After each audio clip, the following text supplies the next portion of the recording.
माझे नाव प्रिया किसन सूर्यवंशी। आज मी संत तुकाराम महाराज अभंग सांगणार आहे।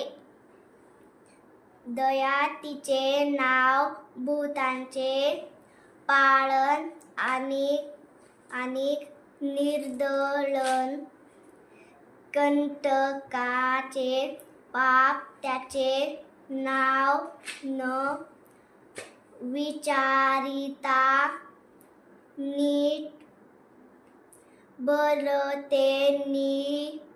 भरतेची उत्तम करी सदा तुका म्हणे, धर्म रक्षावया साठी देवास ही आटी जन्म घेणे।